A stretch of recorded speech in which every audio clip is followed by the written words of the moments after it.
شب جمعہ ہے اور شب جمعہ رجب اور شعبان دونوں ایک مہینہ آ رہا ہے اور ایک مہینہ جا رہا ہے، تو دونوں میں صلوات وارد ہوئی ہے، لہٰذا آپ حضرات سے درخواست ہے کہ بلند آواز سے محمد آل محمد پہ درود بھیج دیجیے۔ اللہم صل علی محمد۔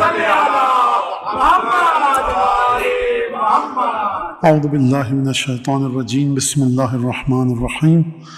الحمد للہ الذی جعل الحمد مفتاحا لذکرہ وسببا للمزید من فضلہ ودلیلا علی آلائہ وعظمتہ، ثم الصلاة والسلام علی عبدہ وامین وحیہ وخاتم رسلہ سیدنا و مولانا بالقاسم محمد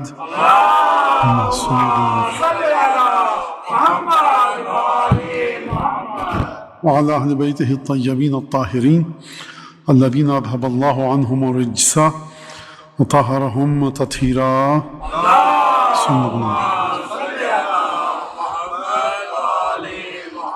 واللعن الدائم على أعدائهم أجمعين. ہمارا جو آج کا موضوع ہے وہ ماہ مبارک شعبان کا استقبال ہے۔ ہم استقبال کا لفظ جب بھی آتا ہے تو اس سے یہ سمجھ میں آتا ہے کہ کوئی بڑی اہم چیز، بڑی اہم شخصیت، کوئی بڑا اہم موقع آنے والا ہے۔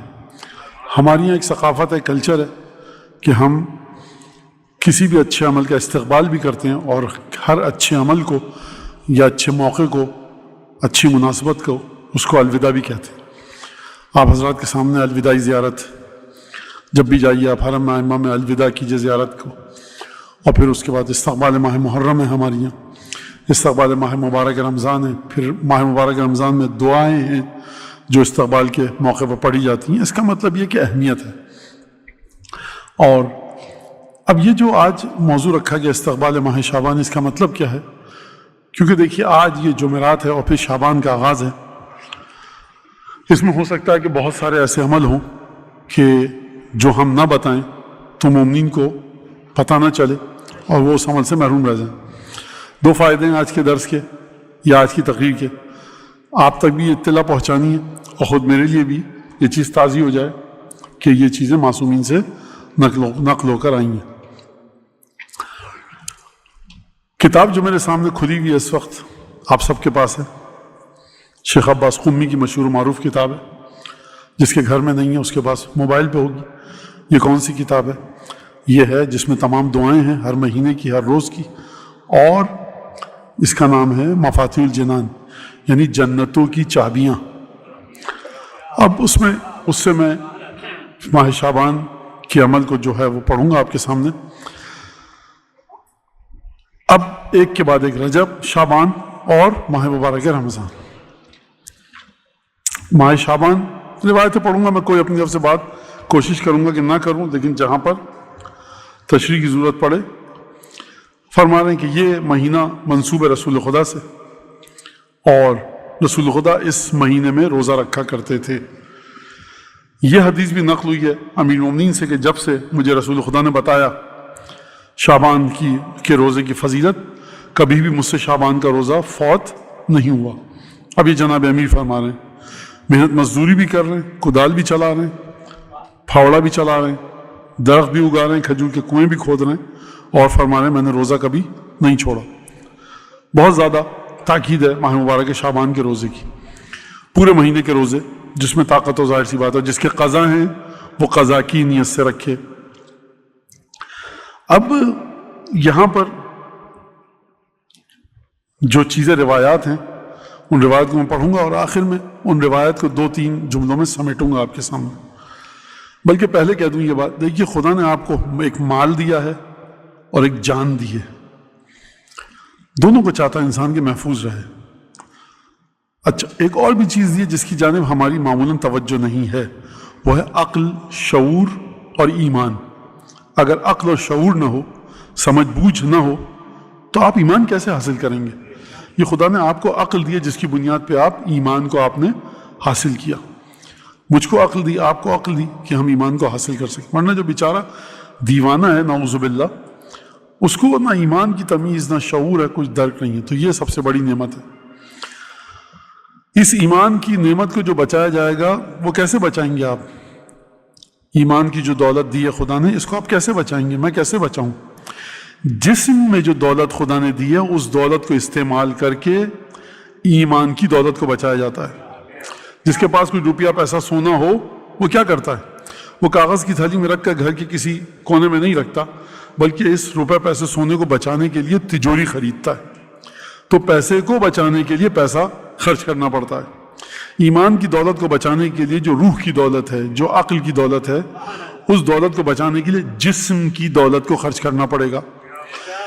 لیکن فرق یہ ہے خدا کے احکامات میں، معصومین کی تعلیمات میں اور دنیا والوں کی تعلیمات میں، کہ آپ نے جب تجوری خریدی تو بہت سارا پیسہ آپ کا چلا گیا۔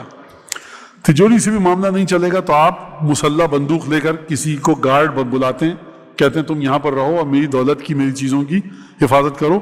وہ آپ سے بھاری تنخواہ لیتا ہے، کیمرے لگاتے ہیں۔ وہ پیسہ جو گیا تو گیا، آپ اس پیسے کو بچانا چاہ رہے ہیں جو آپ کے آفس میں، دفتر میں ہے، تو وہ پیسہ لوٹ کر نہیں آئے گا۔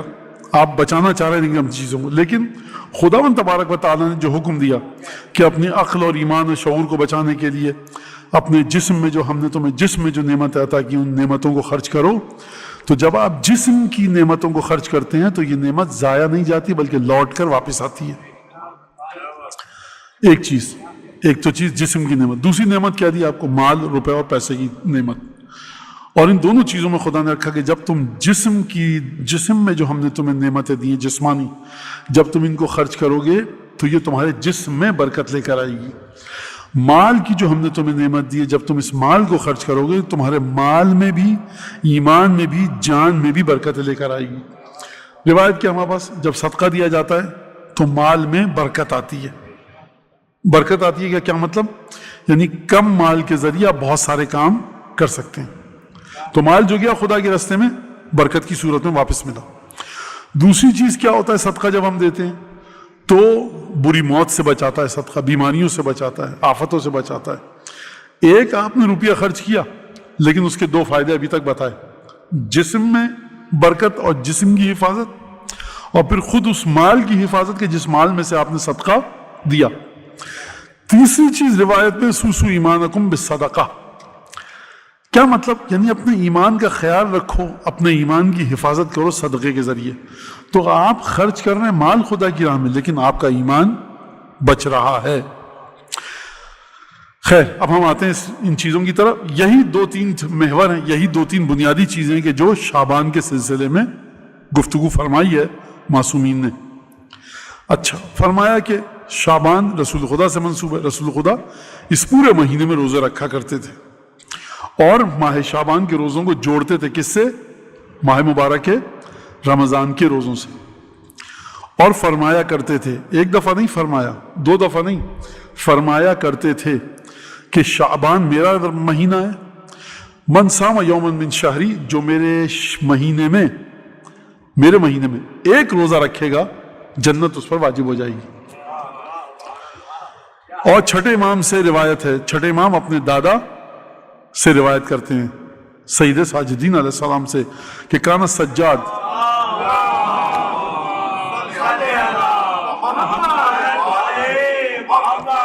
کان سجاد اذا دخل شعبان، امام سجاد کی عادت تھی۔ دیکھیے ابھی تک جو میں نے رسالت امام سے پڑھا، چھٹے امام سے پڑھا، اس میں کیا فرمایا دونوں معصومین نے؟ کیا کرتے تھے، کہا کرتے تھے۔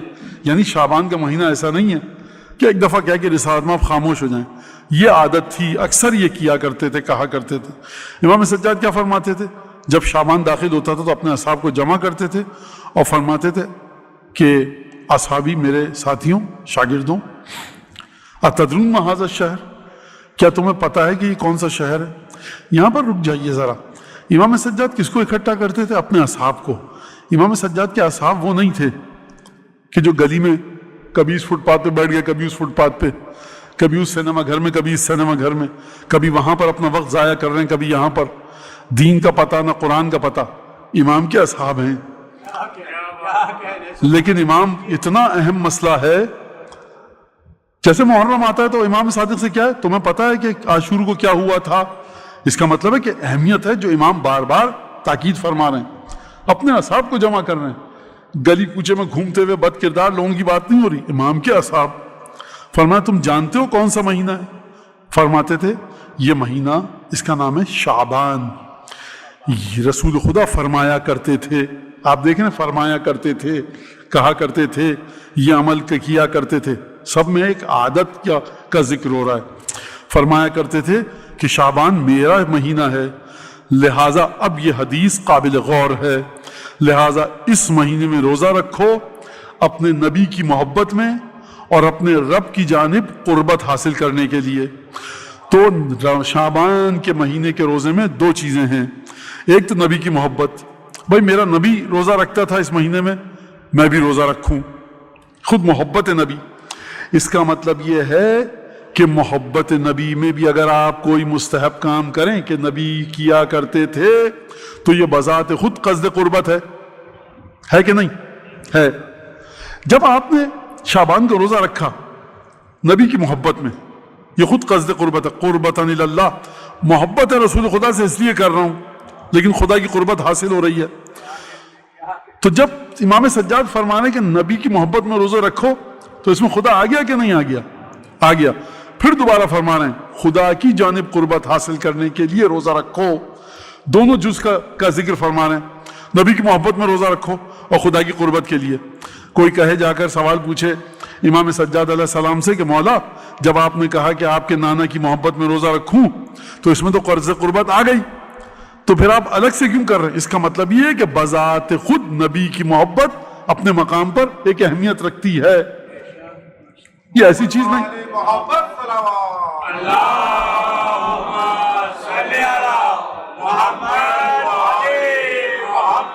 اور امام سجاد نبی کی محبت کو, رسالت مآب کی محبت کو بیدار کرنا چاہ رہے ہیں. میں یہاں پر ایک جملہ کہہ دوں, کبھی کبھی البتہ فرش ازا پر نہیں ہوتا اور مومنین آپ جیسے وہ یہ کام نہیں کرتے, لیکن بعض دفعہ کہیں سے کوئی سوال آتا ہے کہ مولانا ایک صاحب ہیں اور وہ جب ذکر کرتے ہیں تو وہ کبھی کبھی نعوذ باللہ خاکم بدہن ثم نعوذ باللہ رسالت مآب کی شان میں تقصیر کرتے ہوئے, رسالت مآب کی شان کو گھٹاتے ہوئے دین کے بارے میں گفتگو کرتے ہیں, اور کوئی فضیلت جب بتا رہے ہوتے ہیں معصومین کی تو ایسا لگتا ہے کہ جیسے نبی کی شان کو گھٹاتے ہوئے بات کر رہے ہیں. یہ قطعاً غلط ہے, حرام ہے, کوئی ایسا ہمارا عقیدہ نہیں ہے. قطعاً نبی کریم کی محبت, نبی کریم کی اطاعت کی وجہ سے ہی معصومین کی اطاعت ہے, نبی کریم کی محبت کی وجہ سے اہل بیت ہیں. ہم کہتے ہیں اہل بیت, اہل بیت, تو یہ کس گھر, کون سے گھر والے ہیں؟ یہ نبی کے گھر والے ہیں. لہٰذا اس کو دیکھیے گا آپ, اور لہٰذا اس شہر میں نبی کی محبت میں اور اپنے رب کی قربت کی وجہ سے روزے رکھو.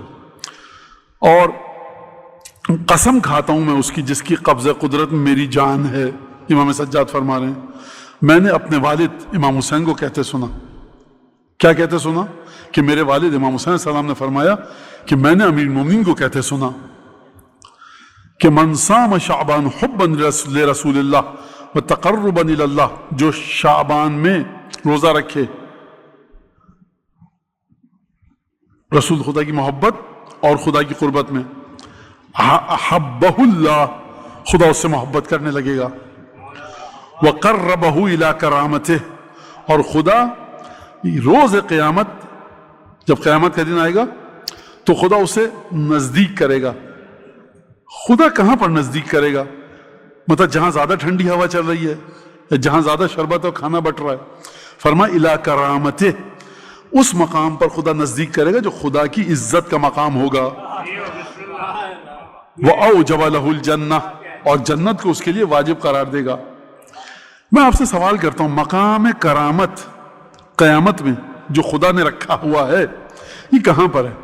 آپ کہتے ہیں نا مولانا لوکیشن دے دیجئے ذرا گوگل کی, تو یہ گوگل لوکیشن ہے کہاں پر قیامت میں مقام کرامت الہی کی؟ مطلب آپ کہاں کہیں گے کہ جبرائیل کھڑے ہوں گے, وہاں سے 10 قدم آگے جائیے گا, دائیں مڑیے گا, وہ مقام کرامت ہے. پل صراط سے پہلے ایک موڑ آئے گا, الٹے ہاتھ میں مڑ جائیے گا, وہیں بیٹھ جائیے گا, مقام کرامت ہے. بھائی فرمایا نا مولا نے کہ مقام کرامت کے نزدیک کرے گا, تو یہ مقام کرامت آخر ہے کہاں پر؟ میں آپ سے سوال کرتا ہوں کہ کیا مقام کرامت اس مقام کے علاوہ کوئی اور ہوگا کہ جہاں پر 12 ہستیاں موجود ہوں گی؟ اس کا مطلب یہ ہے کہ شعبان کا روزہ آپ کو مقام کرامت کے نزدیک کرے گا. اس کے علاوہ کچھ ہے نہیں قیامت میں، جو کچھ ہے وہیں پر ہے، 14، 5 اور 12 کے ساتھ.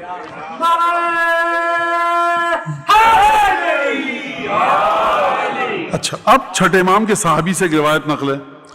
چھٹے امام کا صحابی کیا فرما رہا ہے کہ مجھ سے میرے مولا نے کہا، کس نے؟ چھٹے امام نے کہا کہ حس من فی ناحیتک علی صوم شعبان، کہا کہ دیکھو ترغیب دلاؤ، دھکیلو، ان کے دل میں ذرا شوق پیدا کرو، ان کے نفس میں، روح میں ان کی ہلچل پیدا کرو. کس کے حوالے سے؟ شعبان کے روزے کے حوالے سے. یعنی امام راضی نہیں ہے کہ شعبان کا مہینہ آئے اور مومنین کے درمیان ایک روزے کے سلسلے میں گہما گہمی نظر نہ آئے، ہونا چاہیے. فقلت، تو میں نے چھٹے امام سے پوچھا، طرف یہ شیئن، کیا شعبان کے روزے میں آپ کوئی ثواب دیکھتے ہیں کیا مولا؟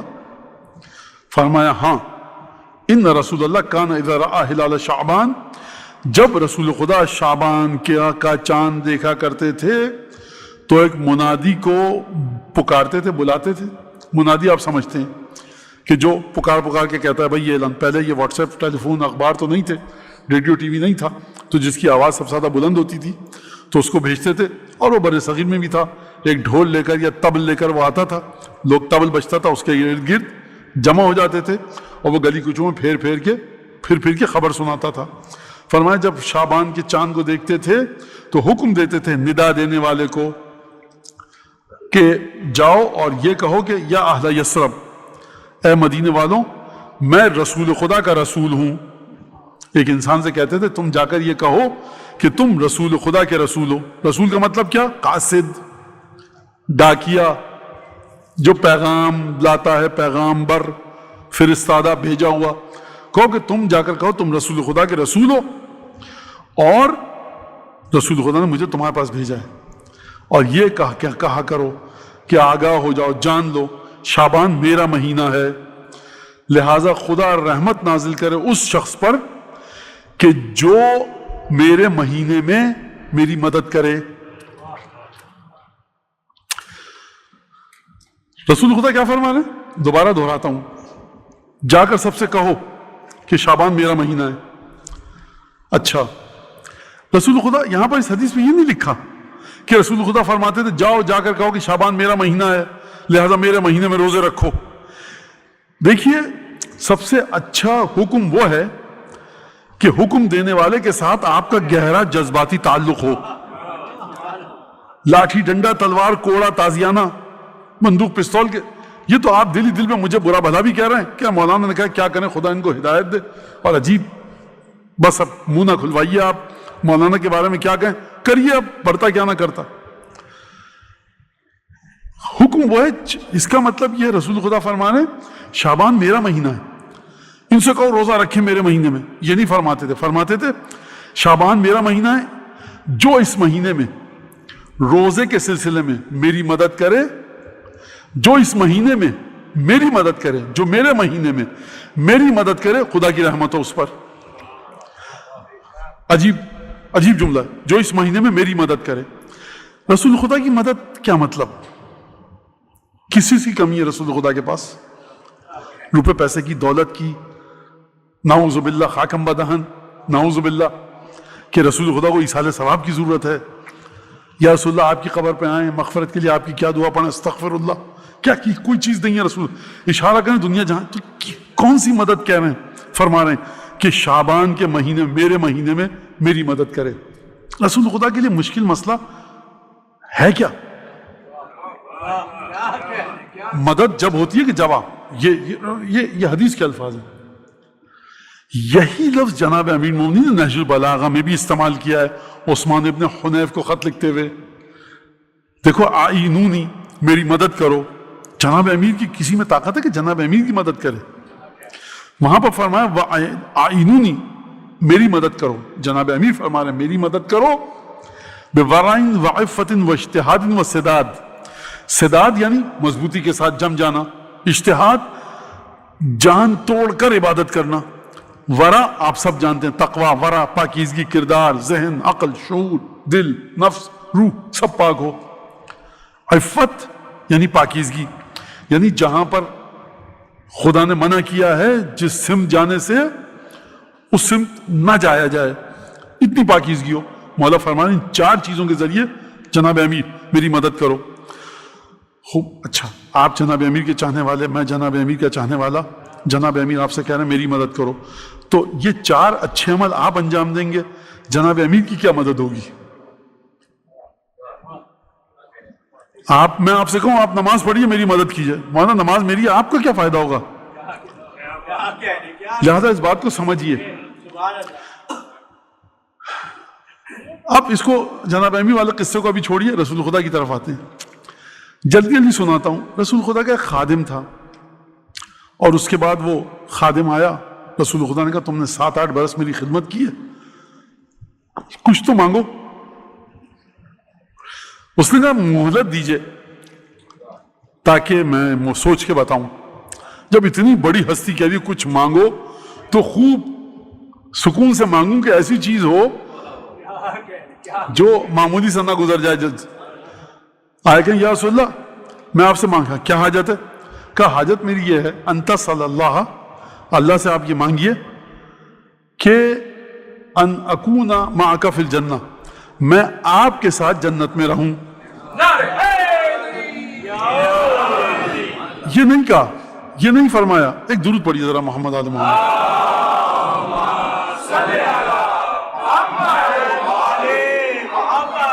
یہ نہیں فرمایا کہ جنت میں آپ کے ساتھ رہوں، کہا آپ کے ساتھ جنت میں رہوں. پہلے آپ کا ساتھ پھر جنت.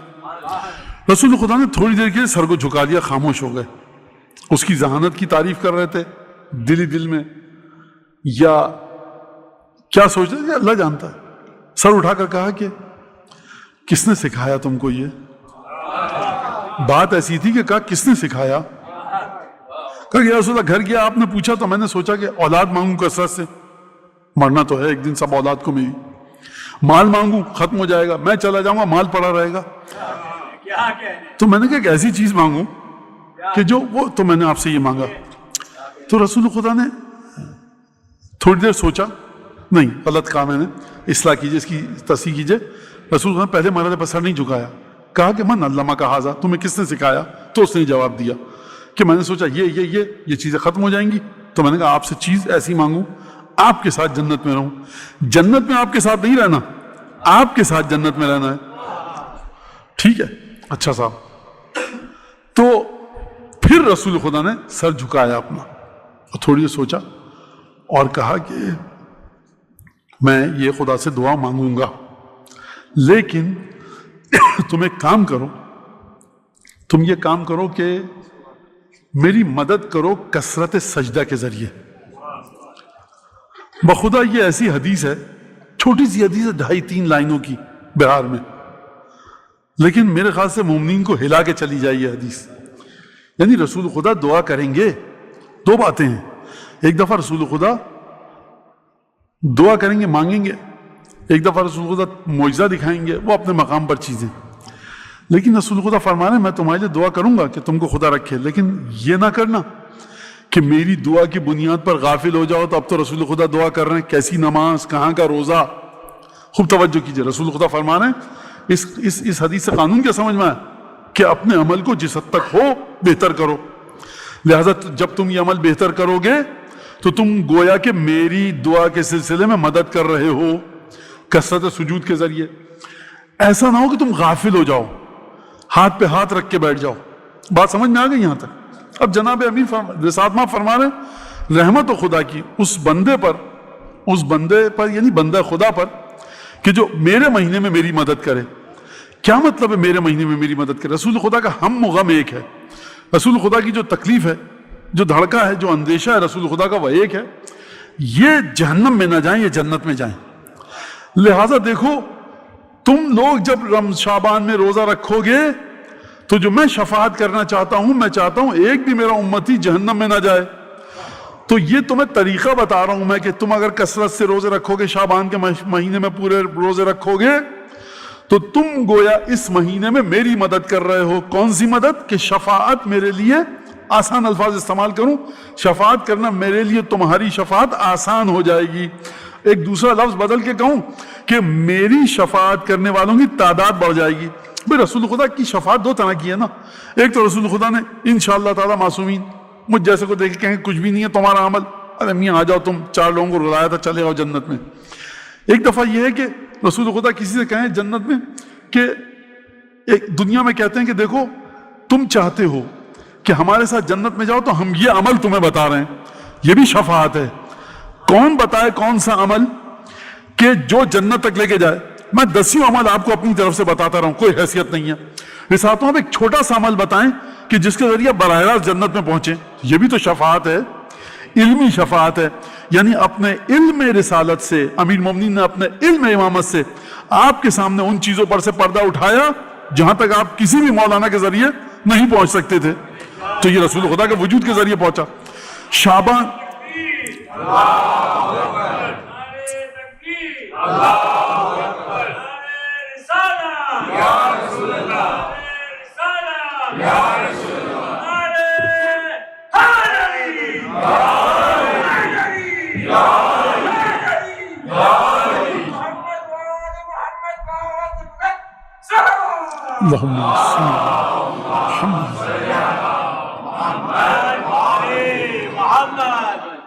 اچھا, اس کا مطلب فرما رہے ہیں نماز شب 11 رکعت اتنا ثواب ہے, شب جمعہ کو استغفار کرنا, صلوات بھیجنا, اتنا, یہ کوئی بتا سکتا تھا آپ کو؟ اگر میں بتاؤں, دیکھیے منگل کے دن اٹھیے رات کو 1:25 پہ, آپ کے مولانا کہاں لکھا ہے؟ میں کہوں میرا جی چاہ رہا ہے. آپ کے مولانا جو آپ کی حیثیت وہی آپ کے جملوں کی حیثیت, ہمیں بتائیے معصومین سے. تو یہ معصومین نے اپنے علم کے ذریعے آپ کو آپ کے سامنے ان رازوں پر سے پردہ ہٹایا جو کوئی نہیں بتا سکتا آپ کو. یہ 11 رکعت نماز کس میتھمیٹکس, کیمسٹری, فزکس کے ذریعے سمجھتے آپ؟ مجھے بتائیے. دائیں بائیں دیکھ کے چھت پہ جا کے السلام علیکم ابا عبداللہ کہنا کون سا پروفیسر بتا سکتا تھا آپ کو؟ میں توہین نہیں کر رہا پروفیسروں کی, وہ دنیاوی لحاظ سے بتانے سیکھیے ان سے علم, لیکن قبر قیامت تو یہ بھی رسول خدا کی ائمہ کی شفاعت ہے کہ ہم نے اپنے علم سے تم کو تمام کی تمام چیزیں بتائیں. اچھا, اب تو سمجھ میں آ گیا آپ کہ میرے مہینے میں میری مدد کرے, میری مدد کرو روزہ رکھ کر اس مہینے میں. اچھا, اب اس کے بعد فرمایا چھٹے امام نے کہ امیر المومنین یہ فرمایا کرتے تھے ما فاتنی صوم شعبان مذ سمعت منادی رسول اللہ, جب سے میں نے رسول خدا کے منادی کی جو پیک تھا, جو قاصد تھا, جو منادی ندا دے رہا تھا, اس کی آواز جب سے سنی ہے اس وقت سے میں نے کبھی شعبان کا روزہ نہیں چھوڑا. وَلَن يَفُوتَنِي أَيَّامَ حَيَاتِي, اور جب تک زندہ ہوں کبھی نہیں چھوڑوں گا. انشاءاللہ تعالی, جناب امیر کے لفظ ہے یہ انشاءاللہ تعالی. یہ جو ہم نے انشاءاللہ کو بعض دفعہ مذاق بنا لیا ہے, دین کو اپنے سمجھیے معصومین سے, دین کو اپنے سمجھیے اہل بیت کے ذریعے. سید الشہداء میں نے آپ کے سامنے پڑھا جب مکہ چھوڑ رہے تھے, کہا میں کل مکہ چھوڑ رہا ہوں انشاءاللہ. ارے امام حسین کو کیا ضرورت, ہم نے خدا کی تمام صفات سیکھی ہی امام حسین سے ہیں. یہ سب باتیں مومنین اپنے بچوں کو سکھائیں. زیادہ یہ ولایت کو سیکھنے کے سلسلے میں اتنا ولایت نہ آ جائے ان کے پاس کہ سلمان فارسی سے آگے چلے جائیں, نعوذ باللہ. جتنا بھی کوشش کریں سلمان سے آگے نہیں جا سکتے. ہم سب اپنی حد میں رہیں اور اوقات میں رہیں. نہ کوئی دین کی چیز کا مذاق اڑایا جا سکتا ہے, نہ کسی کو اپنی عقل کے مطابق پرکھا جا سکتا ہے, جس طرح معصومین نے بتایا. اور اس کے بعد فرمایا, جناب امیر فرمایا کرتے تھے کہ 2 مہینے کا پیدر پہ روزہ رکھنا, 60 دن روزہ رکھتے رہیں آپ, توبہ من اللہ, یہ سمجھ لو کہ خدا کی جانب سے توبہ تمہارے پاس آ چکی ہے. اور یہ 2 مہینے کا روزہ یہاں پر کیوں روایت آئی ہے؟ یہ کیونکہ روایت ہمارے پاس کہ جو آخری 3 دن شعبان کی روزہ رکھے گا اور اسے جوڑ دے گا کس کے ساتھ؟ رمضان المبارک کے ساتھ, اس کو پورے مہینوں کا 2 مہینے کا ثواب ملے گا. اور یہ بھی سن لیجیے آپ, 2 شوال سے لے کر 7 شوال تک جس طرح سے آپ ماہ مبارک رمضان کا استقبال کر رہے ہیں روزہ رکھ کر 3 دن پہلے سے, اسی طرح سے آپ الوداع کر رہے ہیں کہ اب الوداع کر رہے ہیں ہم ماہ مبارک رمضان کو 2, 3, 4, 5, 6, 7 شوال کو روزہ رکھ کر. خیر, یہ ایک روایت ہو گئی. اب یہاں پر چھٹے امام سے پھر روایت ہے کہ چھٹے امام کی خدمت میں تھے, شعبان کے روزے کا ذکر آیا، چھٹے امام نے فرمایا کہ فضیلت ماہ شعبان کا بیان فرمایا، اور اس کے بعد امام نے فرمایا یہاں تک کہ چھٹے امام ثواب گنا، یہ ثواب ہے، یہ اجر ہے، یہ اجر ہے، پھر فرمایا یہاں تک کہ کبھی کبھی ایسا بھی ہوتا ہے کہ کوئی شخص حرام خون بہا دیتا ہے، نعوذ باللہ، نعوذ باللہ، کسی کو خدا پناہ مانگے انسان کے کسی کے خون سے اس کے ہاتھ رنگ جائیں، فرمایا فیغفر لہ، شعبان کے روزے میں اتنی طاقت ہے۔ دیکھیے امام یہاں پر یہ نہیں فرما رہے کہ جس نے نعوذ باللہ یہ کام کیا وہ یہ کام کرے مسئلہ حل ہو جائے گا، یہ گناہ کی نوعیت، کیفیت، وہ تمام تفاصیل اس وقت میں اس میں نہیں جانا چاہتا، تو کبھی کبھی ایسا بھی ہوتا ہے۔ اچھا، اب اس کے بعد شیخ عباس قمی نے لکھا، یہ میں نے بتا دیا کون سی کتاب ہے، یہ مفاتح الجنان، یہ میں کیوں لے کے آیا ہوں، اس کا پرنٹ آؤٹ نکال کے لا سکتا تھا میں یا لکھ کے، کہ مفاتح دیکھیں کتاب کوئی ایسی محیر العقول ڈراؤنی کتاب نہیں ہے جس کو مولانا کے سینے پہ نازل ہوئی آسمان سے جبریل مولانا کے پاس لے کر آئیں، یہ اتنی سی کتاب ہے، یہ زیادہ بڑی کتاب نہیں ہے۔ اس میں شعبان کا دیکھیے، پھر جب آپ یہ شروع میں دیکھیں گے تو شعبان کے اعمال کو شیخ عباس قمی نے 2 حصوں میں تقسیم کیا ہے۔ پہلے اعمال عامہ، عمومی عمل جس کو ہر روز کیا جائے، دوسرا کیا ہے خصوصی عمل جو بعض خاص تاریخ میں ہوتے ہیں۔ اب یہاں پر ایک مسئلہ ہے، اس کو سنیے غور سے آپ حضرات۔ کسی سے کہا جائے کہ مجلس ہو رہی ہے، اچھا ہمارے یہاں مجلس بھی جو ہوتی ہے کبھی کبھی وہ اتنی لمبی ہو جاتی ہے، گھروں میں مختصر سی مجلس رکھتے ہیں مومنین، ذکر مصائب ہوگا، 4 آنسو نکلیں گے، تبرک اپنی حیثیت کے مطابق دیا، اللہ اللہ خیر صلی اللہ، تو کبھی کہا جاتا ہے کہ آپ مجلس میں آ جائیے، بیٹھ جائیے، تو بعض لوگ کہتے ہیں کہ نہیں وہ کوئی اتنا کوئی ضرورت نہیں ہے، بہرحال وہ گناہ مٹاتی ہے، برکت لاتی ہے گھر میں، رزق میں، تمام چیزوں میں، تو لوگ کہتے ہیں ہم اپنے گھر میں یہ کر تو رہے تو مجلس کی ضرورت نہیں ہے۔ اچھا یہ بھی یاد رکھیے، ضروری نہیں کہ اگر کوئی مجلس آپ کو نہیں بلا رہا یا آپ تک اطلاع نہیں ہے تو وہ بیچارہ مجلس نہیں کر رہا، میاں بیوی 4-5 بچے اس کے بیٹھ کر اگر مصائب پڑھ رہے ہیں تو مجلس ہو رہی ہے، ان کے گھر میں مجلس ہی نہیں ہوتی، عجب بے ڈھنگے آدمی، عجب واقعی خدا ان کو سمجھے، آپ کو کس نے کہا مجلس نہیں ہوتی اس کے گھر میں، وہ بیچارہ خود مرثیہ کتاب کھول کے پڑھتا ہے اکیلا، مجلس ہو گئی۔ تو یہ سمجھ لیجیے زیادہ قاضی بننے کی ضرورت نہیں ہے ہم میں سے کسی کو بھی۔ اچھا تو مجلس کو ذرا اہمیت نہیں دیتا ہے ایک انسان، ایک صاحب مجلس میں آتے ہیں، الحمدللہ خدا نے توفیق دی ہے، خدا ان کو اجر دے، بہترین کام ہے، ان سے کہا جائے آپ فلاں دعا پڑھ لیجئے، ہم نے جتنی مجلسیں کی ہیں نا، اب اس کے بعد الحمدللہ مجلس گناہوں کو پاک کرتی ہے تو یہ دعا کیوں پڑھیں؟ دیکھیے یہ بات غلط ہے، معصومین کی سیرت کو، واضح سیرت، یہ میں وہ بات نہیں کہہ رہا کہ بڑی کسی دفن ہوئی ہوئی کتاب میں سے اور بڑے خطرناک کتاب خانے میں سے میں نکال کے کوئی بات لا رہا ہوں آپ کے سامنے، خود مجھے بتائیے مجلس کی روایتیں کہاں سے آئی ہیں؟ فیثاغورس نے بتائی ہیں یا افلاطون نے، معصومین نے؟ دعا کمائل حدیث قصہ کی جو آئی ہے کہاں سے وارد ہوئی ہے؟ معصومین سے۔ 1000 دفعہ استغفار فرض کیجئے، کہاں سے وارد ہوئی ہے؟ 100 دفعہ استغفار پڑھ کے سو رات کو سونے سے پہلے، یہ کس نے کہا؟ چھٹے امام نے۔ صبح کو 100 دفعہ اللہم صلی علی محمد وآل محمد وعجل فرجہم، کس نے کہا ہے؟ معصومین نے۔ نماز شب گناہوں کو جھاڑتی ہے، کس نے کہا؟ معصومین نے۔ زیارت پر جاؤ، آئمہ کی گناہوں کو کم کرتی، کس نے کہا؟ معصومین نے۔ کھانا کھلاؤ مہمانوں کو، گناہ کم ہوں گے، معصومین نے۔ گھر میں رشتہ دار آئیں اچھے طریقے سے ان سے سلوک کرو، گناہ کم ہوں گے، معصومین نے۔ ماں باپ کی طرف مسکرا کر دیکھو، ان سے بدتمیزی نہیں کرو، گناہ کم ہوں گے، معصومین نے۔ ماں باپ مر گئے، ان کے لیے فاتحہ پڑھو، نیک عمل کرو، گناہ کم ہوں گے۔ تو یہ معصومین ہر عمل کو لا کر آپ کے سامنے زندہ کر رہے ہیں، اور مومن کہہ رہا ہے نہیں یہ کر لیا تو اس کی ضرورت نہیں ہے۔ آپ چھٹے امام کو درس دینا چاہ رہے ہیں؟ اس کا مطلب ہے کہ جو عمل بھی معصومین نے بتایا اس کی اپنی اہمیت ہے۔ اگر آپ ہر مخصوصی پہ کربلا مشرف ہو رہے ہیں تو اس کا مطلب یہ نہیں ہے آپ کہیں مجھے تو صلوات پڑھنے کی ضرورت ہی نہیں تسبیح لے کے شب جمعہ، کیونکہ میں تو ہر مہینے کربلا جا رہا ہوں۔ اگر ایسا ہوتا تو معصومین کہتے ایک ہی عبادت بتاتے، سب مل کر وہ کیجئے، بقیہ کسی عمل کو ذکر نہ کرتے۔ توجہ، جب آپ کلاس میں بچوں کو داخل کرتے ہیں 5ویں 6ٹھی 7ویں 8ویں 9ویں کلاس میں، تو ٹیچر کہتا ہے یہ بک ہے، کتاب ہے، اس کی سائنس کی، یہ میتھس کی، ریاضی کی، یہ جغرافیہ کی، یہ معاشرتی علوم سوشل اسٹڈیز کی، یہ سائنس کی، یہ فلاں کی، یہ فلاں کی، یہ ڈرائنگ کی بک ہے اس کی۔ تو آپ کہیں جب یہ میتھس پڑھ رہا ہے، ریاضیات اتنا مشکل سبجیکٹ، ڈرائنگ وائنگ اٹھائیے پھینکیے، کہتا نہیں سرکار یہ سب شامل ہوگا آپ کے پاس ہونے میں۔ تو یہ تمام کی تمام چیزیں معصومین بتا رہے ہیں، لہٰذا کوئی یہ نہ کہے ایک دفعہ آپ مجلس میں جا رہے ہیں لیکن اس کے باوجود وہ روایتیں آپ کے لیے بھی ہیں، مجلس میں گریا کر کے نکلے، استغفار کی فضیلت آپ سے، آپ کے کاندھے سے اٹھا نہیں لی گئی ہے، مجلس سے نکلنا استغفار کی فضیلت آپ کے لیے اسی طرح باقی ہے۔ آپ مجلس کے لیے جا رہے ہیں، اب تو میں مجلس کے لیے جا رہا ہوں، ایک ایک قدم پہ میرے ثواب ہے، میں کیوں آیت الکرسی پڑھ کے گھر سے نکلوں؟ آیت الکرسی کی روایت آپ کے لیے بھی ہے، خوب توجہ کیجئے، غور فرمائیے اس کے اوپر۔ امام باڑے میں آ رہے ہیں، آیت الکرسی چاروں خود پڑھتے ہوئے آئیے، حفاظت کے لیے جا رہے ہیں، آیت الکرسی چاروں خود پڑھتے ہوئے جائیے۔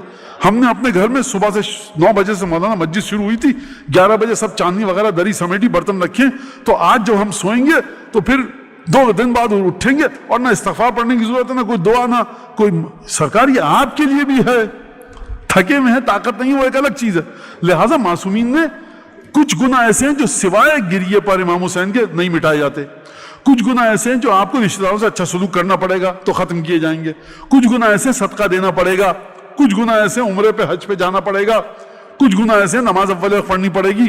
تو یہ ہر گناہ کی ایک دوا ہے، غور فرمایا آپ نے؟ لہذا یہ تمام چیزیں، اچھا ہر روز، اب یہ ریکارڈ ہو رہی ہے، کوئی مسئلہ نہیں ہے، 70 دفعہ پڑھنا ہے استغفر اللہ واسألہ التوبہ، یا استغفر اللہ واسألہ التوبہ، 70 دفعہ۔ مولانا دن کو نہیں پڑھا، بھول گیا، کوئی مسئلہ نہیں، کبھی بھی 70 دفعہ یہ پڑھ لیجئے، لیکن جو طریقہ ہے دن کا، یعنی جب سے فجر کی اذان ہوگی اور مغرب کی اذان تک آپ یہ پڑھ سکتے ہیں۔ مولانا ایک ہفتے سے پڑھنا بھول گئے، ایک ساتھ 7 دن کا پڑھ لیں، پڑھ لیجئے، کوئی حرج نہیں ہے۔ دوسرا عمل جو آیا ہے 70 مرتبہ ہر روز پڑھنا ہے استغفر اللہ الذی لا الہ الا ہو الرحمن الرحیم الحی القیوم واتوب الیہ، یہ ایک 70 دفعہ، تو 2 استغفار آ گئی آپ کے پاس۔ اچھا، روایت ہے کہ جو 70 دفعہ اس مہینے میں کسی بھی دن استغفار کرے گا اس کو ثواب ملے گا دوسرے ایام میں 70,000 مرتبہ استغفار کا۔ اچھا یہ تو میں کہہ رہا ہوں، اب یہ میری حیثیت نہیں، جو میں جملہ کہہ رہا ہوں میں اپنی حیثیت میں نہیں کہہ رہا، یہ میں بزرگوں کی حیثیت کو آپ تک نقل کر رہا ہوں کہ مانا کیا ہوگا کیا ہوگا۔ دیکھیے میں تو اتنا بڑا آدمی نہیں ہوں کہ کیا ہوگا، صحیح ہے، جو بزرگوں سے سنا ہے آپ کر کے دیکھیے، پتہ لگ جائے گا کیا ہوگا۔ تیسری چیز جو اس مہینے میں صدقہ کثرت سے دینا، کثرت کتنی ہے کوئی پابندی نہیں ہے، قلت کتنی ہے کم سے کم کتنا صدقہ، فرمایا کہ آدھے کھجور کے برابر بھی صدقہ دو تو دو، تاکہ خدا تمہارے ہم سب کے جسموں کو آگ پر حرام کر سکے۔ اچھا اب یہاں پر صدقے کے سلسلے میں ایک بات ہے، وہ یہ کہ کیسے دے صدقہ، کہاں سے دے۔ آپ اپنے رشتہ داروں میں دیکھیے، سب سے پہلے خونی رشتہ دار، ان میں کوئی محتاج تو نہیں ہے، دیجئے۔ میں اس بات کو کیسے سمجھاؤں کہ کہیں پر باکس رکھا ہوا ہے، دیجئے صدقہ، وہاں ڈال دیجئے کچھ، آپ کی کیپیسٹی کتنی ہے۔ جس مسجد میں آپ جاتے ہیں 5 وقت کی نماز پڑھنے کے لیے، روزانہ وہاں پر فرض کیجئے کہ 1 ریال کا نوٹ ڈال سکتے ہیں کہ نہیں ڈال سکتے، مولانا مشکل ہو جائے گی، مت ڈالیے، آدھا 35 ریال، ہر روز 1 ریال، ہر روز 500 پیسہ، جتنا کر سکتے ہیں کیجئے کہ آپ کے برادران دینی کے ہاتھ میں پہنچے۔ اب اس کے بعد ماہ مبارک رمضان آنے والا ہے، بہت سارے لوگ یہ سوال کرتے ہیں، اس سوال کا فلسفہ 2 فلسفے ہو سکتے ہیں، غور سے سنیے گا اس بات کو۔ ایک دفعہ کہ آپ شرعی مسئلہ پوچھ رہے ہیں، میں شرعی مسئلہ پوچھ رہا ہوں کسی عالم سے، ایک دفعہ یہ کہ پلٹتا ہے میرے بخل اور کنجوسی کی طرف، مولانا 50 ریال ہم نے فطرہ نکال دیا، پہلی رمضان کو دے سکتے ہیں؟ کیوں؟ وہ رشتہ دار ہیں ہمارے، تو ہم چاہتے ہیں کہ رمضان کے مہینے میں فطرہ پہنچ جائے ہندوستان پاکستان میں، تاکہ ان کا رمضان سکون سے گزر جائے۔ واللہ بخدا کسی کی حیثیت ایسی ہے کہ وہ 2 دفعہ 50 ریال نہیں بھیج سکتا اپنے رشتہ دار کو، کیا ہو جائے گا؟ مطلب زمین و زمان میں زلزلہ آ جائے گا۔ جو بھی آپ قربتاً اللہ کر کے پیسہ نکالیں گے اور اپنے خونی رشتہ دار کو دیں گے، اچھا رشتہ دار بھی ایسے نہ ہو خونی کے خون چوس لیں آپ کا، یہ بھی ایک بڑا مسئلہ ہے۔ میں کافی دنوں سے ایک موضوع کو سوچ رہا ہوں کس طرح سے بات کی جائے۔ دیکھیے اگر ممبر آپ کو زندگی کے راستے نہ بتا پائے تو یہ ممبر اتنا مفید نہیں ہے، کہ آپ کہاں پر جی رہے ہیں، آپ کہاں پر زندہ ہیں۔ جو گلف سے اٹھ کر لوگ جاتے ہیں، خلیج سے اٹھ کر ہندوستان پاکستان، ان کے ساتھ جو اپنے وطن میں جا کر مسائل ہوتے ہیں اس کو ہمیں بتانا ہے احادیث کی روشنی میں۔ کبھی کبھی یہ جو اٹھ کر جاتے ہیں اپنے رشتہ داروں سے ملنے، یہ مشکلات کا سامنا کرتے ہیں، ان کا حق ضائع کیا جاتا ہے ان کے وطن میں، اس وقت یہ کیا کریں؟ اور جب یہ جاتے ہیں یہاں سے تو کسی کا حق اپنے وطن میں جا کر ضائع کرتے ہیں، تو اس کے بارے میں کیا کیا جائے؟ یہ ایک بڑا اہم مسئلہ ہے، اور کبھی کبھی جانے آنے کی ضرورت نہیں ہے، وہاں سے بیٹھے بیٹھے واٹس ایپ پہ دونوں ایک دوسرے کا خوب حق ضائع کرتے ہیں۔ تو یہ صدقہ جو ہے ہمیشہ، جابر ابن عبداللہ انصاری سے روایت ہے، رسالت مآب نے فرمایا، جابر اذا اردت، جب تم یہ جاننا چاہو، ان تعلم، کسی شخص کے بارے میں کہ یہ شخص علی الخیر ام لا، یہ شخص خیر پر ہے کہ نہیں ہے، فانظر الی معروفہ، اس کی نیکیوں کی طرف دیکھو کہ کہاں کر رہا ہے۔ 1,00,000 روپے تھے آپ کے پاس، آپ نے کسی اپنے خاندان کے بچے کو اسکول کی فیس دے دی، کسی کے گھر کی چھت ٹپک رہی تھی بنوا دی، پانی کی موٹر خراب ہو گئی تھی، وہ جو آپ جانتے ہیں مجھ سے بہتر، 1,00,000 روپے آپ نے وہاں دے دیے۔ ایک دفعہ آپ نے 1,00,000 روپے، اب میں چیزوں کے نام نہیں لوں گا، ہو سکتا ہے کسی کو برا لگ جائے، مولانا آپ نے اس کو برا کہہ دیا، اس چیز کو برا کہہ دیا، ایسی چیز جو واقعا صرف دنیاوی حد تک ہے، کوئی اس کا کام نہیں ہے، حتیٰ دنیاوی لحاظ سے بھی کام نہیں ہے، تو یہ خیر پر نہیں ہے۔ یہ شخص 1,00,000 روپے اس نے ہم نے ضائع کر دیے۔ صدقہ دیجئے وہاں پر، سب سے پہلی چیز کہ جہاں پر تعمیری کنسٹرکٹیو وے میں آپ کا صدقہ استعمال ہو۔ وہاں سے میسج آ گیا کہ وہ آپ کے فلاں رشتہ دار کو جی چاہ رہا تھا ان کا فلاں ٹی وی جو ہے وہ، اب مجھے نہیں پتا، وہ ٹیڑھی اسکرین ہے، پتلی اسکرین ہے، اونچی اسکرین ہے، وہ ٹی وی دیکھنا ہے۔ گھر میں ٹی وی نہیں ہے آپ کے؟ اچھا پہلی بات تو ٹی وی پہ دیکھا کیا جا رہا ہے وہ الگ گفتگو، اگر اس مسئلے کو حل کر لیا جائے شریعت کی روشنی میں تو جی چاہ رہا ہے۔ اب آپ کی بھی غیرت جوش ماری کہ یہ تو نہیں ہو سکتا، اب آپ نے اپنے بیوی بچوں کا گلا گھونٹ کر کسی طرح، ان کو چاہیے تھا وہ موبائل، وہ لیپ ٹاپ، کون سی کلاس میں؟ صاحبزادے یا صاحبزادی فلاں کلاس میں۔ لیپ ٹاپ آپ کتنے گھنٹے یوز کریں گے دن میں؟ وہ بس وہ اور سب دوستوں کے پاس ہے، تو اپنا پیسہ ایسے ضائع مت کیجئے، آپ کا محنت کا پیسہ ہے وہاں ضائع کیجئے کہ جہاں پر معصوم نے حکم دیا۔ غلط پیسہ جگہ پیسہ ضائع کرنا یہ آپ کی قبر و قیامت پیسہ ڈالے گا۔ لیکن ایک مسئلہ ہے، ایک مسئلہ شریعت میں ماخوذ بالحیا۔ یہ کیا مطلب ماخوذ بالحیا؟ الاخذ بالحیا یا الاخذ حیاء، یہ کیا مسئلہ ہے؟ کبھی کبھی آپ دینا نہیں چاہتے لیکن آپ کو مد مقابل ایسے حالات میں ڈال دیتا ہے کہ آپ شرم و حیا کے ہاتھوں مجبور ہو کر وہ چیز کو دے دیتے ہیں۔ نجف کے ایک مرج تقلید تھے، آغا خوئی کے استاد تھے، 1932 میں انتقال ہوا۔ ایک شخص آیا، ان پہ اتنا ان کے سامنے ایسی باتیں کی، مرج تقلید، اب شرم حیا تکلف، بیچارہ پھنس گیا۔ کہا کہ دیکھو بھائی میرے لیے واجب ہو چکا، تمہارے لیے لیکن شرم درست نہیں ہے۔ کیا مطلب اس کا؟ آپ گاڑی لے کے آئے، میں کھڑا ہوں وہاں پہ، اچھی گاڑی ہے جی، اسٹارٹ کیسے ہوتی ہے؟ ایسے، اچھا یوں آرام دہ ہوگی، بیٹھ کے دیکھ سکتے ہیں جی جی، گھوم کے آ سکتے ہیں، یہیں تک جائیں گے بس، آپ کو پتا ہے لائسنس تو ہے میرے پاس بھائی۔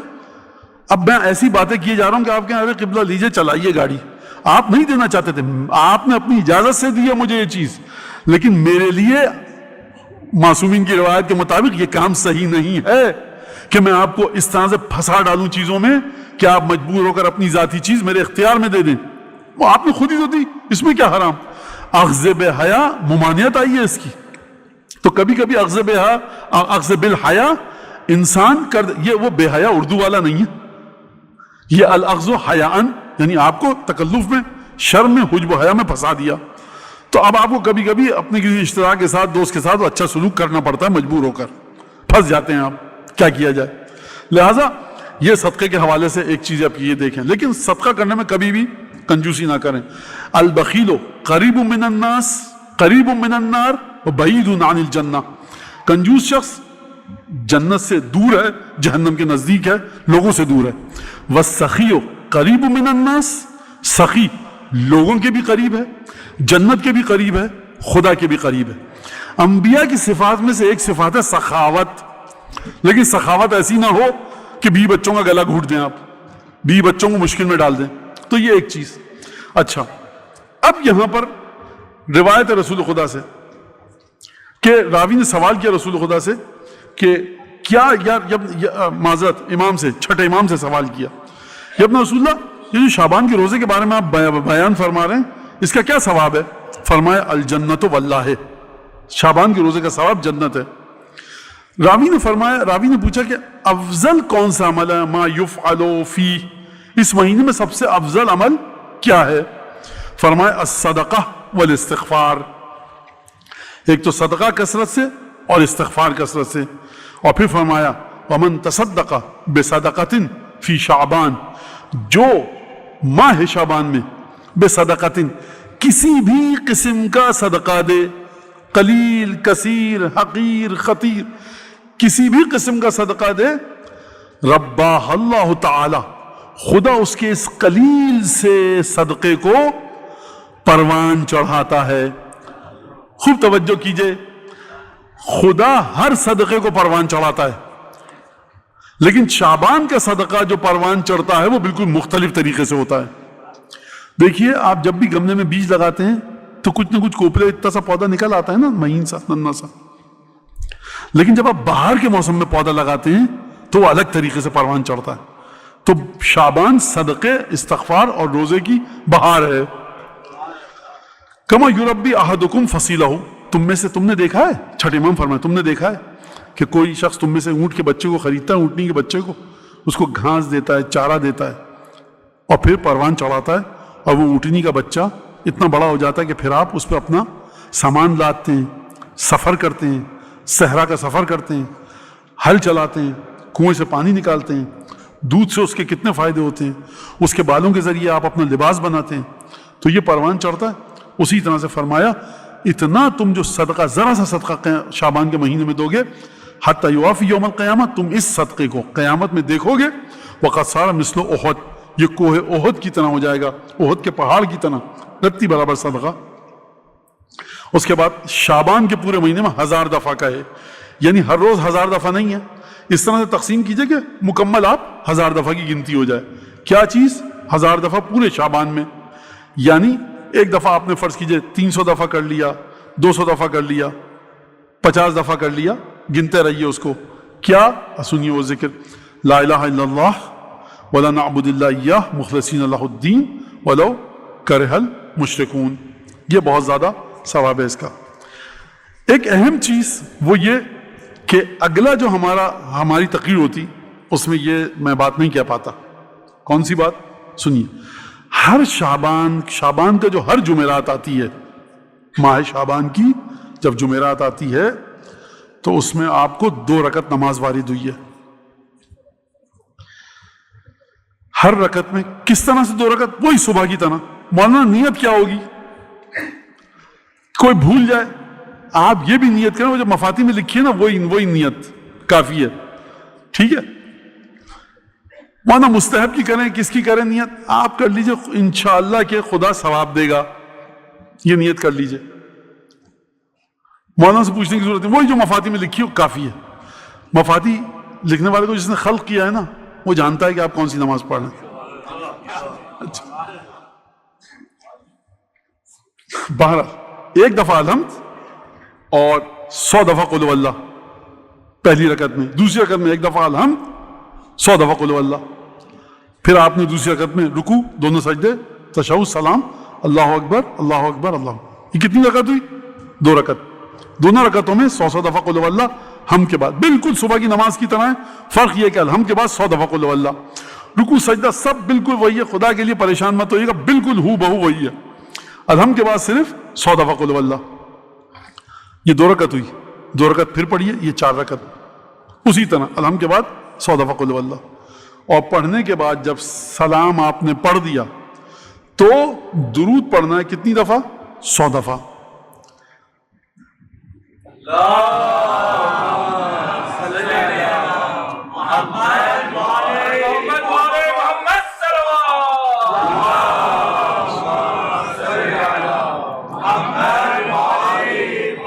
تاکہ خدا اس شخص کی جس نے یہ عمل کیا ہے تمام حاجتوں کو جو دین و دنیا کی ہیں پورا کرے۔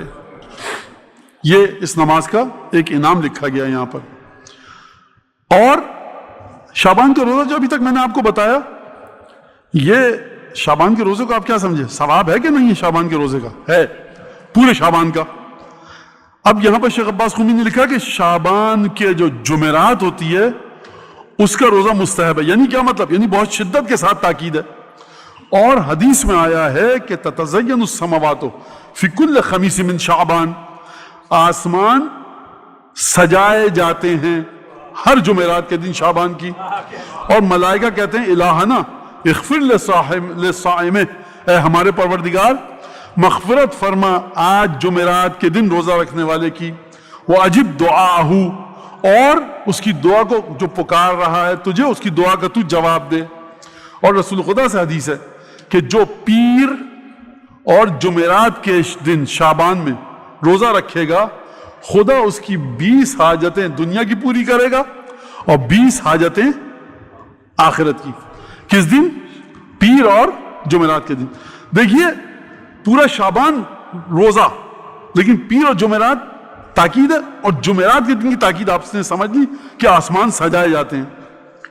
اچھا، ایک اور عمل ہے، وہ عمل ایسا ہے کہ جو آپ کو بتانے کی ضرورت نہیں ہے، کثرت کے ساتھ شعبان میں، کثرت کے ساتھ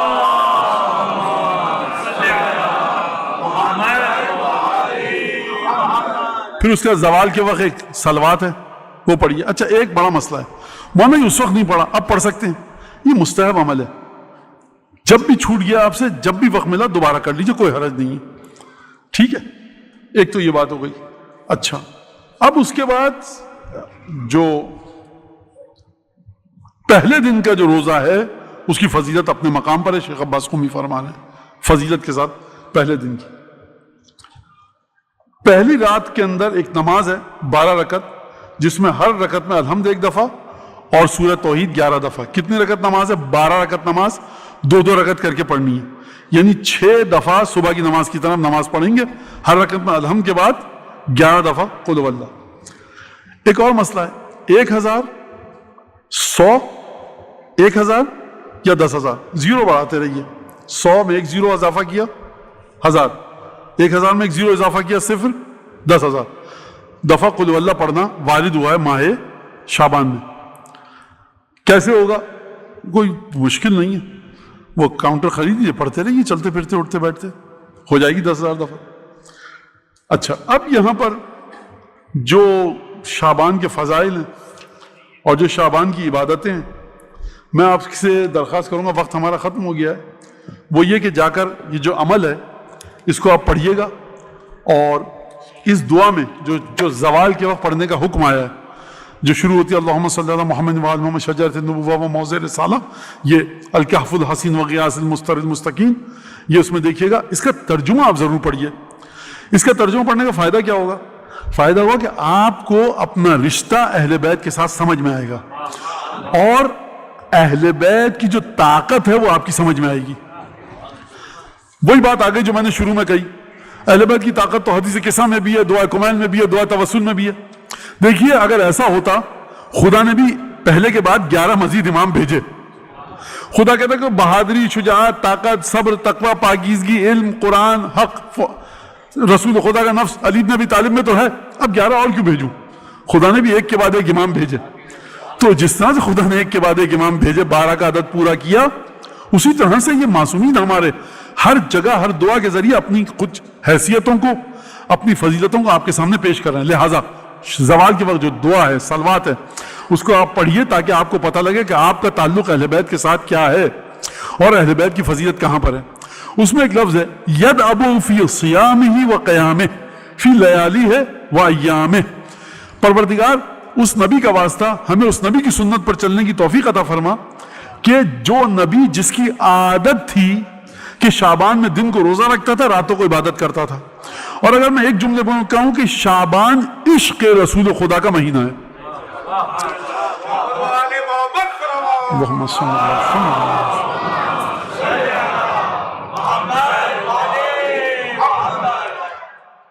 اور جو واقعات ہیں شعبان کے، اسی شعبان کے مہینے میں مفاتیح الجنان میں، کہ کس طرح سے رسول خدا کے بعض اصحاب جو تھے ان کے چہروں سے نور نکلا، وہ عبادت کر رہے تھے شعبان کے مہینے میں، دشمن نے رات کے وقت حملہ کیا, رات کی تاریکی میں دشمن نے حملہ کیا, کیسے دیکھیں گے آپ؟ سب سو رہے ہیں. کچھ صحابی تھے جو عبادت کر رہے تھے, ان کے چہروں سے نور نکلا تو رسول کے اصحاب نے جنگ کی. اصحاب, ان بقیہ اصحاب کے چہروں سے جو نور نکلا اس کی روشنی میں. یہ کون تھے؟ یہ رات کو عبادت کر رہے تھے. لہٰذا شعبان کا مہینہ ایک بڑا عجیب مہینہ ہے, اور اگر میں کہوں کہ 13-14 دن باقی ہیں اور جس میں طاقت ہے, کون سی؟ کہ قبر مطہر و اطہر و سید الشہداء صلوات اللہ وسلام علیہ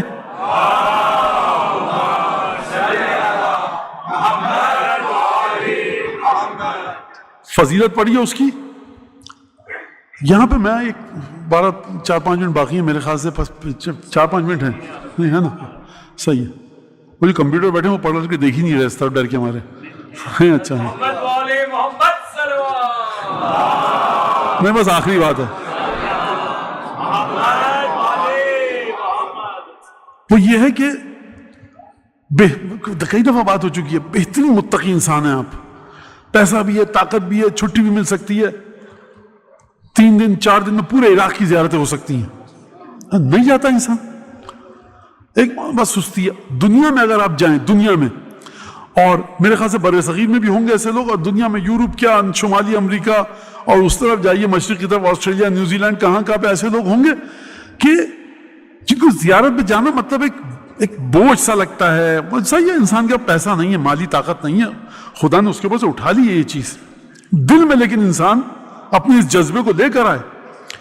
زیارت بہت, میں نے کہا نا کہ آپ وٹامن اے اگر کھاتے رہیں تو سی اور ڈی اور نہ جانے ای اور ان کا کیا ہوگا, وٹامن ڈی کھاتے رہیں تو بقیہ وٹامنز کا کیا ہوگا.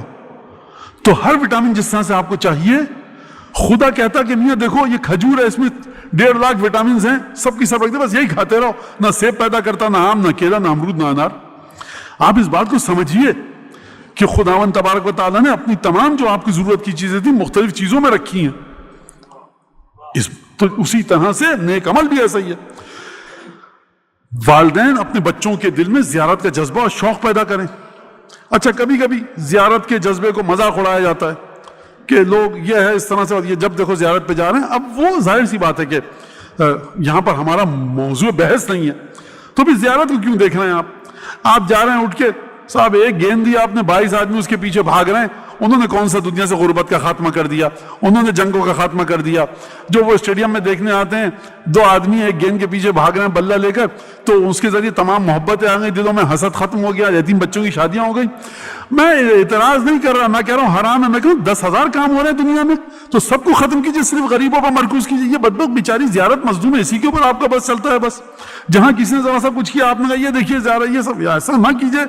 ہر چیز ہے, ائمہ کی تعلیمات, اس کو لے کر چلیں گے تو آپ سمجھیں گے کس طرح سے ائمہ نے ہمہ جہتی, کثیر الجہتی, یعنی جو پہلو تھے ان سب کو ساتھ لے کر چلیں ائمہ, اور جو پہلو بھی کم ہوگا وہ میری آپ کی قبر و قیامت کے اندر مشکل پیدا کرے گا. لہٰذا یہ ہمیں شعبان کے مہینے میں تمام چیزوں کا خیال رکھیں, اور جا کر گھر پہ پڑھیے گا. اردو میں ترجمہ ہو چکی ہے یہ کتاب اور اس کے فضائل. آخری ایک جملہ, ہمارے یہاں بڑا اس کی جڑیں قرآن اور اہل بیت میں ہیں, قرآن اور اہل بیت کی حدیثوں میں ہیں, جو میں لفظ استعمال کر رہا ہوں. لیکن ہمارے نوجوان بچے جو ہیں, بچیاں جو ہیں, بچے جو ہیں, ان کی یہاں فیشن ہے ایک آج کل, وہ کیا ہے, علم عرفان. جڑیں اس کی قرآن اور اہل بیت میں ہیں, بالکل ہیں, اور گہری ترین جڑیں وہاں پر ہیں, اور کوئی شک نہیں ہے اس میں کہ عرفان الہی, معرفت اہل بیت, معرفت عالم غیب, جو دنیا کی بے تعلیمات ہیں اہل بیت کی, یہ حق ہے. اور یہ عجیب و غریب منازل ہیں, ورنہ وہی سلمان نماز پڑھتے تھے 5 وقت کی, وہی آپ پڑھتے ہیں. تو یہ کہاں پر ہے فرق؟ معرفت کا فرق ہے. تو اس میں کوئی شک نہیں, بہت بڑا خزانہ ہے عرفان کا. لیکن جس طرح سے بتایا جاتا ہے وہ ایک عجیب سی صورتحال اختیار کر گیا ہے. اس کی جڑ کہاں پر ہے پورے علم عرفان کی؟ نجف کا وہ عالم, آیت اللہ العظمیٰ, 10 علوم میں ماہر, علم کے لحاظ سے بھی بلند اور عمل کے لحاظ سے بھی بلند. شاگرد آیا کہ اللہ میں جانا چاہتا ہوں رمضان میں یا محرم میں تبلیغ کے لیے, تو کوئی نصیحت کیجئے کہ اس نصیحت کو سامنے رکھ کر مسجد سے پڑھوں, ممبر پہ بیٹھوں. تو اس عالم نے سر جھکا لیا, سر اٹھا کر کہا کہ علم یعلم بأن اللہ یرا، کیا یہ خدا کا بندہ نہیں جانتا کہ خدا دیکھ رہا ہے؟ یہی آیت قرآن میں ہے، بیچاری اتنی اپنی چمک نہیں دکھا پاتی، لیکن اگر میں اپنی تقریر کا موضوع رکھوں نا اگلے ہفتے مراقبہ کیسے ہوگا، تو شاید 10-20 ہزار لوگ سن رہے ہیں مراقبہ، قرآن میں ہے علم یعلم بأن اللہ یرا، اس میں اتنا دم خم نہیں ہے، مولانا قرآن کیا ہے تو سب کو ہی پتا ہے، مراقبہ بتائیے سرکار، وہ جو آپ کو بڑا ایک موٹا سا لفظ کر کے آپ نے سن لیا، وہ مراقبہ ہمارے علماء نے فرمایا کہ حق ہے، لیکن اس مراقبے کی بھی رسم و رسوم کہاں پر ہے؟ قرآن مجید میں ہے، اہل بیت کی تعلیمات میں ہے۔ کیا مطلب مراقبہ؟ یعنی اپنا خیال رکھو غلط کام سرزد نہ ہو۔ یہ معصومین نے اتنی آسان تشریح کی ہے جس کے لیے انسان دنیا میں مارا پھر رہا ہے کشکول لے کر۔ تو شعبان کے مہینے کے اعمال جو ہیں وہ مراقبے کو آپ کے بڑھا دیتے ہیں۔ اور اگر میں یہ کہوں کہ جس طرح سے امام رضا کی زیارت کے بارے میں کہ شک کو دور کرتی ہے، شعبان کے روزے کی فضیلت پڑھی آپ جا کر، ایک کے بعد ایک مسلسل روایات ہیں، حدیثیں ہیں، شعبان کا روزہ شک کو دور کرتا ہے۔ کیوں دور کرتا ہے؟ کیونکہ ابھی آپ نے روایت پڑھی خدا اس سے محبت کرنے لگ جائے گا، جس سے خدا محبت کرے گا اس کے دل سے شک ختم ہو جائے گا۔ 8ویں امام کی زیارت اگر کوئی کرے کثرت کے ساتھ تو اس کا نتیجہ یہ کہ شک دور ہو جاتا ہے۔ حضرت حجت کی بارگاہ میں دعا کرتے ہیں انشاءاللہ خدا آپ سب کو سید الشہداء کی زیارت اس مہینے میں توفیق نصیب فرمائے انشاءاللہ۔ اللهم كل وليك الحجة ابن الحسن صلواتك عليه وعلى آبائه في هذه الساعة وفي كل ساعة وليا وحافظا وقائدا وناصرا ودليلا وعينا حتى تسكنه أرضك طوعا وتمتعه فيها طويلا. اللهم بحق محمد وآل محمد عليك صل على محمد وآل محمد وعجل فرجهم وأهلك عدوهم من الجن والإنس من الأولين والآخرين واكفنا ما همنا وارزقنا العافية ووسع أرزاقنا وطول أعمارنا مع الصحة والسلامة في الجسم والروح. ربنا تقبل منا إنك أنت السميع العليم وتب علينا إنك أنت التواب الرحيم. بہرحال شعبان اور رجب کے درمیان میں ہم تقریباً واقع ہوئے ہیں، شب جمعہ ہے۔ کل مرحومین و مرحومات مومنین مومنات اس امام باڑے کے جو خدمت گزار ہیں، جو اس امام باڑے کے فرش کو بچھانے میں کسی بھی قسم کی معاونت کر رہے ہیں، ان کی مرحومین و مرحومات، اور جو مومنات اور مومنین دونوں یہاں پر خدمت انجام دے رہے ہیں۔ پھر اس کے بعد خانوادہ جناب نورانی کہ جنہوں نے ہم کو یہ امام باڑہ فراہم کیا، ان کے مرحومین و مرحومات، اور آپ سب اپنے مرحومین و مرحومات جو گھر میں بیٹھ کر اس درس کو دیکھ رہے ہیں، ان کے مرحومین و مرحومات کو کی نظر کر کے نیت کر کے ایک دفعہ قل اللہ پڑھ کر بخش دیجئے۔ بسم اللہ الرحمن الرحیم الحمدللہ۔